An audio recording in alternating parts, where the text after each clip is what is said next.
নমস্কাৰ বন্ধুসকল, আজি আমি জানো আহকচোন পুৰীত অৱস্থিত জগন্নাথ মন্দিৰৰ কেইটিমান ৰহস্যময় কথা। পুৰীৰ জগন্নাথ মন্দিৰত ভগৱান শ্ৰীকৃষ্ণৰ লগতে বলৰাম আৰু সুভদ্ৰাৰো মূৰ্তি স্থাপনা কৰা হৈছে। বিশ্বাস কৰা হয় যে প্ৰভু জগন্নাথৰ কাঠৰ মূৰ্তিত আজিও ভগৱান শ্ৰীকৃষ্ণৰ হৃদয় জীৱিত হৈ আছে। কোৱা হয় যে এই মন্দিৰৰ ওপৰত থকা চক্ৰটো যিকোনো দিশৰ পৰা দৰ্শন কৰিলেও সন্মুখৰ পৰা দৰ্শন পোৱাৰ অনুভৱ হয়।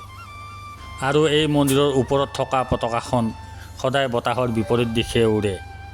কোৱা হয় যে এই পতাকাখন সদায় সলনি কৰি থকা হয়, আৰু যদি কোনো কাৰণবশতঃ এদিন এই পতাকাখন সলনি কৰিব পৰা নাযায়, তেনেহ'লে এই মন্দিৰটো 18 বছৰৰ বাবে বন্ধ কৰি দিয়া হ'ব। আৰু এই মন্দিৰৰ ৰান্ধনীশালটোও এটা আচৰিতজনক ৰহস্যময়।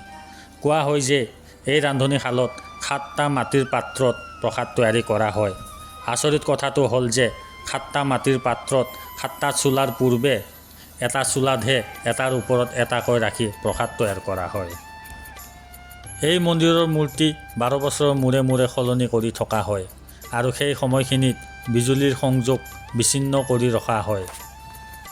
জগন্নাথ মন্দিৰত কেৱল সনাতনী হিন্দু ধৰ্মৰ লোকসকলকহে প্ৰৱেশৰ অনুমতি প্ৰদান কৰা হয়।